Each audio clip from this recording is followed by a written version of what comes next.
Welcome to ASPN academy. இது பொது தமிழ் கூடுதல் குறிப்புக்கான வீடியோ. ஆல்ரெடி நம்மளோட சேனலில் இந்த கூடுதல் குறிப்புகளுக்குனே தனியாக ஒரு பிளேலிஸ்ட்டு க்ரியேட் பண்ணி ஒரு 10 வீடியோக்கு மேலே அதில் போஸ்ட் பண்ணியிருக்கோம். அதை பார்க்காதவங்க அதையும் பார்த்துட்டு இந்த வீடியோவுக்கு வாங்க. இதில் என்ன இருக்கும், இது வந்து சிலபஸில் இது இல்லையே, அப்போ இது ஏன் படிக்கணும் அப்படின்னு நீங்கள் கேட்டிங்கன்னா, ஆக்சுவலாக இது என்னென்னா சிலபஸில் உங்களுக்கு டைரெக்டாக இது கொடுத்துருக்க மாட்டாங்க. ஆனால் நம்ம வந்து இப்போது தமிழில் எல்லாரும் எடுக்கிற மார்க்கே எடுத்தோம்னா நம்ம எப்படி 200க்கு 180 எடுக்க முடியும்? எல்லாரும் படிக்கிற அதே சிலபஸ் நம்மளும் படிக்கிறோம். அப்போ எப்படி எல்லாரை விட ஒரு ஸ்டெப் முன்னாடி இருக்க முடியும்? ஆக்சுவலாக என்னென்னா, நம்மளுக்கு 200க்கு சிலபஸ் படி கொஸ்டின் கேட்பாங்க. இது ஃபஸ்ட்டு டைம்ன்றனால அந்த சிலபஸை பேஸ் பண்ணி எப்படியெல்லாம் வரும்ன்றது நம்மளுக்கு யாருக்குமே தெரியாது. அவங்க வந்து இது எல்லாமே அதோட இப்போ இலக்கணம் அப்படின்னும்போது இலக்கணம் சம்மந்தப்பட்ட என்ன வேணாலும் அவங்க கொஸ்டின் கேட்கலாம். அதேமாதிரி தமிழறிஞரும் தொண்டும் அப்படின்னு கேட்கும்போது அவங்க வந்து அவங்கள பற்றின எந்த கொஷின் வேணாலும் கேட்கலாம். அதனால நம்மளோட பாட புத்தகம் ஒரு சில பேர் என்ன பண்ணுவீங்கன்னா, தேவையில்லாமல் 6th-லேருந்து 12th வரைக்கும் இருக்கிற எல்லா பாட புக்கையும் படிச்சிருவோம், அப்புறம் இலக்கணமும் சிலபஸ் படி படிச்சிருவோம் அப்படின்னு நினச்சி படிச்சுட்டு இருப்பீங்க. அது டோட்டலாக டைம் வேஸ்ட்டு தான் உங்களுக்கு. நீங்கள் ஃபுல் புக்கையுமே 6th-லேருந்து 12th வரைக்கும் படிக்க வேண்டிய அவசியமே இல்லைப்பா. நியூ சிலபஸில் கொடுத்துருக்கிறது படி உங்களுக்கு யூனிட் 7 வரும்போது அதில் தான் தமிழறிஞரும் தொண்டும் கொடுத்துருக்காங்க. வெறும் 15 மார்க்குக்கு மட்டும்தான் அது. அந்த இது யூனிட் வரும்போது ஆல்ரெடி நம்மளோட சேனலில் யூனிட் 1 யூனிட் 2லாம் தலைப்பு வாரியாக கம்ப்ளீட் பண்ணி அதுக்கான ஃப்ரீ பிடிஎஃப்பும் கொடுத்துட்ருக்கோம்.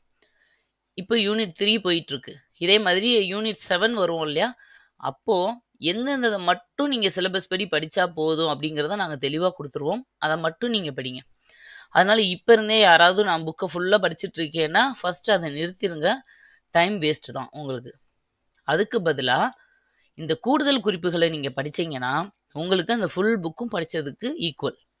இதை படிக்க எவ்வளோ நேரம் ஆகும்னா, உங்களுக்கு ஒரு பிடிஎஃப்பை படிக்கிறதுக்கு 1 hour தான் ஆகும். நீங்கள் ஒரு நாளைக்கு ஒன்றுன்னு படித்தா கூட ஒரு 15 நாளுக்குள்ளே 6th-லேருந்து 12th வரைக்கும் இருக்கிற ஃபுல் புக்கையும் நீங்கள் கவர் பண்ணதுக்கு தான் ஈக்குவலாக நாங்கள் கொடுத்துட்ருக்கோம். இதில் என்ன இருக்கும் அப்படின்னா, இப்போ ஒரு ஆசிரியர்கள் 6th-லேருந்து 12th வரைக்கும் இருக்கிற ஆசிரியர்கள் அவங்களோட இயற்பெயர் எல்லாம் ஒரு பிளேலிஸ்ட்டில் இருக்கும், ஒரு வீடியோவில். ஆசிரியர்கள் அவங்களோட வகித்த பதவிகள் இருக்கும். அதே மாதிரி நூற்றாண்டு, எந்த நூற்றாண்டை சேர்ந்தவங்கன்றது ஒரு இதில் இருக்கும். இந்த மாதிரி தனித்தனியாக கூடுதல் குறிப்பு கொடுத்துட்ருக்கோம். நீங்கள் அதையெல்லாம் நீங்கள் படிச்சிட்டாலே உங்களுக்கு எல்லாமே கவர் ஆகிடும். இப்படி நீங்கள் படிக்கும்போது என்னென்னா, நீங்கள் எந்த பாயிண்ட்டுமே உங்களுக்கு மிஸ் ஆகாது. அப்போ எக்ஸாமில் எல்லாருமே 90 மார்க் எடுக்கிறாங்கன்னா நீங்கள் ஒரு 93 எடுக்க முடியும். எல்லாம் 93 எடுத்தால் நீங்கள் ஒரு 95 எடுக்க முடியும். அந்த 2 மார்க் 3 மார்க்கு தான் உங்களை வந்து முன்னாடி நிறுத்தும். இப்போ பாருங்கள், இந்த இதில் நம்ம வீடியோவில் என்ன பார்க்குறோம் அப்படின்னா, இலக்கண வகைகள். இலக்கணம் வந்து 85 மார்க்குன்னு சொல்லி நியூ சிலபஸ் ஃப்ரேம் பண்ணிட்டாங்க. அப்போ முழுக்க முழுக்க இலக்கணத்தில் தான் ஃபோக்கஸ் பண்ணுவாங்க. அப்படி இருக்கும்போது இந்த வகைகள் சம்மந்தமாக மட்டுமே அதில் 3-4 கொஸ்டின் கண்டிப்பாக இருக்கும். அதை விட அதிகமாக இருக்கிறதுக்கு கூட சான்சஸ் இந்த வாட்டி இருக்குது. அப்படி பார்க்கும்போது நம்மளுக்கு இலக்கணம் மேக்ஸ் மாதிரி ஓகே, நம்ம வந்து ப்ராக்டிஸ் பண்ணிட்டோன்னா போட்டுடலாம். நம்மளோட சேனல்லையும் உங்களுக்கு ஈஸியாக கொடுத்துட்ருக்கோம் ஒரு டாப்பிக்னால் எப்படி படிக்கணும் அப்படிங்கிறது.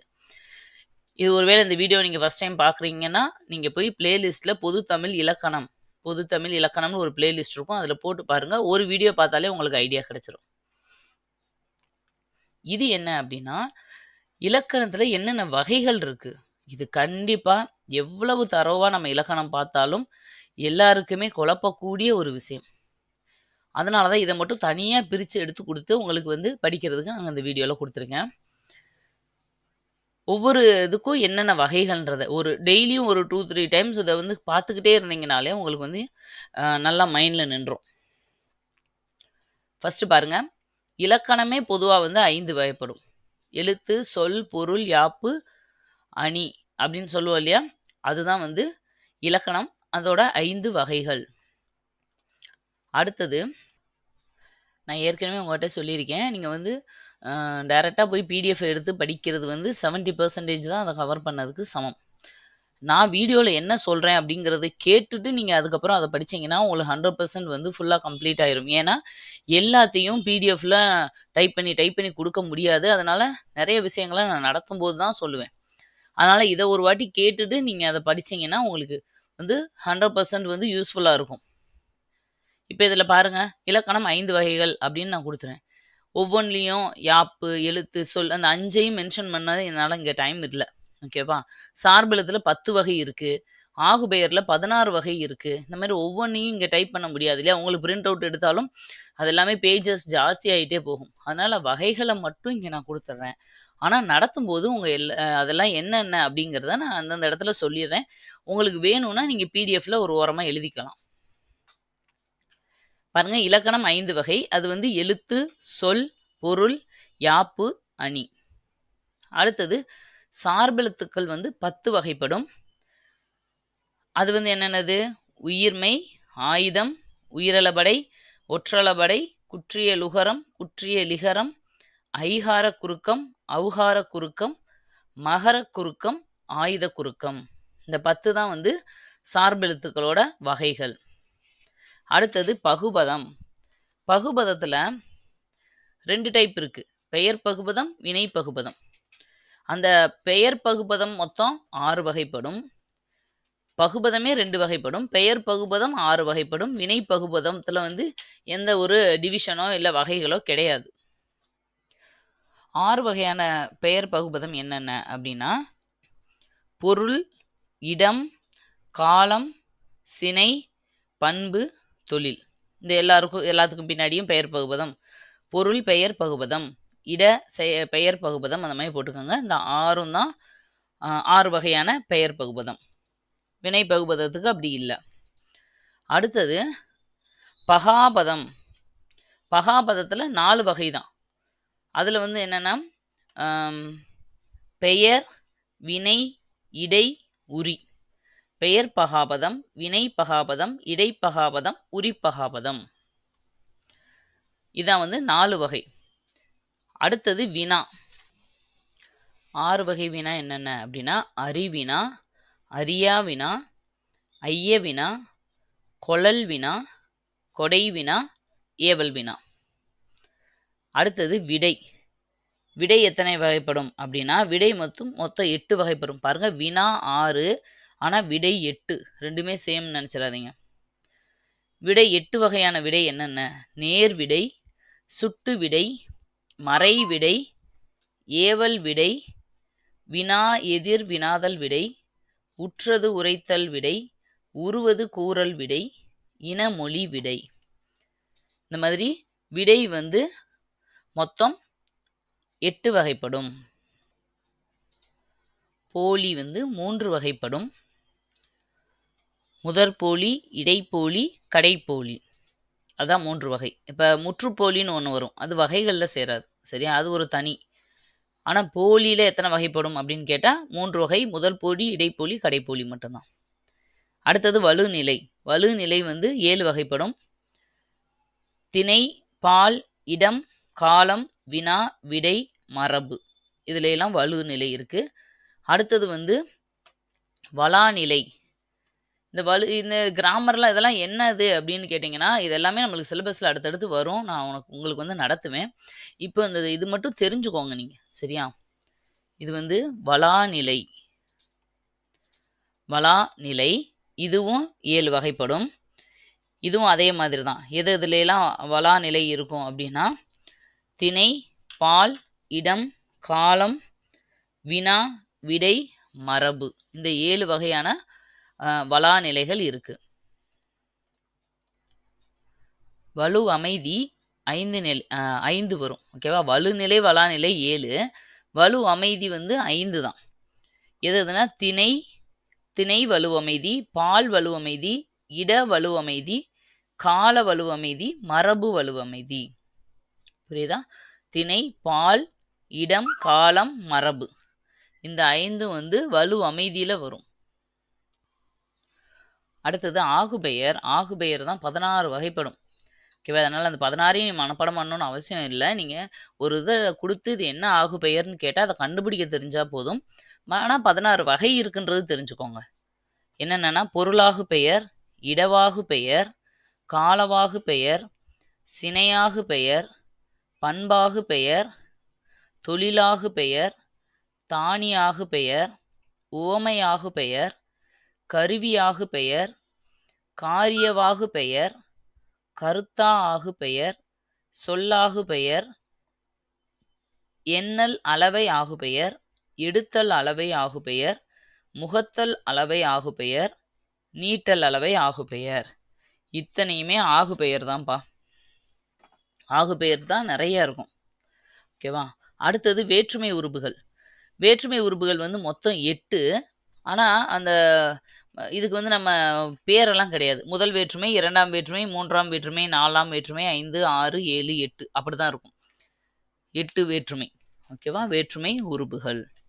அதை ஒவ்வொன்றுக்கும் முதல் வேற்றுமைக்கும் கடைசி 8ஆம் வேற்றுமைக்கும் உருபு இருக்காது. 2லேருந்து ஐ, ஆல், கு, இன், அது, கண் அப்படின்னு வரிசையாக போடுற மாதிரி இருக்கும். மொத்தம் 8. அடுத்தது தொகைநிலை. தொகைநிலை வந்து மொத்தம் 6 வகைப்படும். தொகைநிலை தொகாநிலை எப்படி வினா விடை நம்ம பார்த்தோமோ அதே மாதிரி தொகைநிலை வந்து 6, தொகாநிலை 9. ரெண்டுக்கும் டிஃபரன்ஸ் இருக்கு. தொகைநிலை வந்து வேற்றுமை தொகை, வினைத்தொகை, பண்புத்தொகை, உம்மைத்தொகை, உவமைத்தொகை, அன்மொழித்தொகை அப்படின்னு சொல்லி 6 வகை இருக்குது வந்து தொகைநிலை. தொகாநிலை தொடர்கள் வந்து 9 வகைப்படும். வினைமுற்று, பெயரெச்சம், வினையெச்சம், எழுவாய் தொடர், விழித்தொடர், வேற்றுமை தொகாநிலை தொடர், இடைச்சொல், உரிச்சொல், அடுக்குத்தொடர். இந்த மாதிரி 9 வகையில் வந்து தொகாநிலையை வந்து சொல்லுவாங்க. அடுத்தது பெயர் சொற்கள். பெயர் சொற்கள் தெரியும் நம்மளுக்கு. மொத்தம் 6 வகைப்படும் பெயர் சொல். பொறுப்பெயர், இடப்பெயர், காலப்பெயர், சினைப்பெயர், பண்பு பெயர், தொழில் பெயர். அதுதான் பெயர் சொற்கள். அடுத்தது பாவகை. மொத்தம் பாவகை 4 வகைப்படும். அதுதான் வெண்பா, ஆசிரியப்பா, கலிப்பா, வஞ்சிப்பா. அந்த ஒவ்வொன்றிலையும் வகைகள் இருக்கு. வெண்பானா 5, ஆசிரியப்பானா 4, கலிப்பாவுக்கு வந்து எந்த வகைகளும் கிடையாது. ஆனால் வஞ்சிப்பா இருக்கு இல்லையா, அதுக்கும் எந்த வகையும் கிடையாது. நீங்கள் இது இன்னும் டீப்பாக வெண்பால என்னென்ன இருக்குது அப்படின்னு தெரிஞ்சுக்க தேவையில்ல. அட்லீஸ்ட் இந்த வகைகள் தெரிஞ்சுக்கோங்க போதும். அடுத்தது அசை. அதாவது அசை, தொடை அதெல்லாமே என்னென்னா செய்யுள் உறுப்புகள்னு சொல்லுவாங்க. மொத்தம் செய்யுளோட உறுப்புகள் 6. எழுத்து, அசை, சீர், தலை, அடி, தொடை. இந்த ஒவ்வொன்றுக்கும் வகைகள் இருக்குது. இதில் அசை வந்து 4 வகைப்படும், தொடை வந்து 8 வகைப்படும், தலை வந்து 7 வகைப்படும், அடி வந்து 5 வகைப்படும். அந்த 5 வகையான அடியில் வந்து அடிக்கடி கொஷின் கேட்பாங்க. அது என்னன்னு பாருங்க. குறளடி, சிந்தடி, அளவடி, நெடிலடி, களி நெடிலடி. குறளடினா 2 எழுத்துக்களா இல்லை, 2 வகை கிடையாதுப்பா. 2 இதாக அமைஞ்சிருந்தா அது குறளடி. அதனால தான் திருக்குறளுக்கு 2 அடிகளில் அமைஞ்சிருக்கிறதுனால திருக்குறள்னு பேர் வந்துச்சு. 3 இருந்துச்சுன்னா அது சிந்தடி, 4 இருந்தால் அளவடி, 5 இருந்தால் நெடிலடி. 5க்கும் மேலே எவ்வளவு இருந்தாலும் அது வந்து களி நெடிலடி. அடுத்து பாருங்க எழுத்து. எழுத்து வந்து 2. எழுத்து 2னா என்னென்ன அப்படின்னா மொத்தம் இது வந்து வகைகள். ஓகேவா? முதல் எழுத்து சார்பெழுத்து. அடுத்து சீர் வந்து சீர் எத்தனை இருக்கு? 4. ஓரசைச்சீர், ஈரசைச்சீர், மூவசைச்சீர், 4 அசைச்சீர்.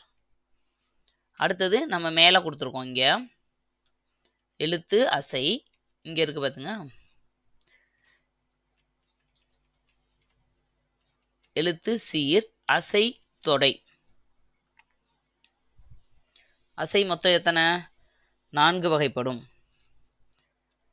அந்த 4 வகையும் இப்போ நீங்கள் வந்து ஒவ்வொன்றையும் டீட்டெயிலாக படிக்கணுன்ற அவசியம் இல்லை. அசை ஏற்கனவே நான் சொல்லிட்டேன். ஓரசைச்சீர், ஈரசைச்சீர், மூவசைச்சீர், 4 அசைச்சீர். தொடை வந்து மொத்தம் 8 வகைப்படும். அந்தது என்னென்ன அப்படின்னா மோனை தொடை, எதுகை தொடை, முரண் தொடை, இயைபு தொடை, அளபடை தொடை, அந்தாதி தொடை, இரட்டை தொடை, செந்தொடை. இது வந்து 8 வகை. அடுத்தது தலை.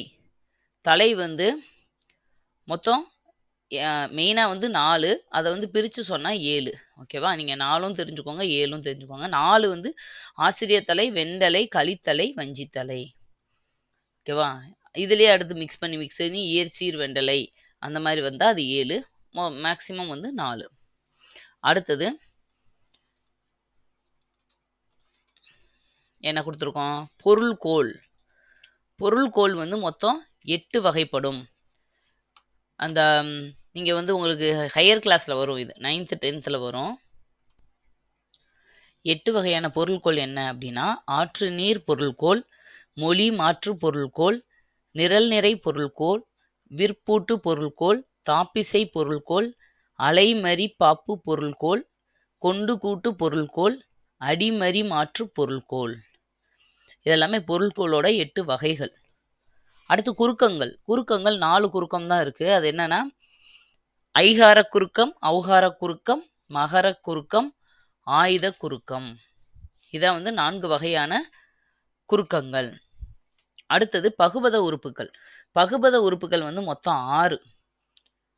நம்ம பகுதி விகுதின்னு எழுதுவோம் இல்லையா, அதுதான் பகுபத உறுப்புகள். அந்த 6 பகுபத உறுப்பு என்ன அப்படின்னா, பகுதி, விகுதி, இடைநிலை, சந்தி, சாரியை, விகாரம். இதான் வந்து பகுபத உறுப்புகள்.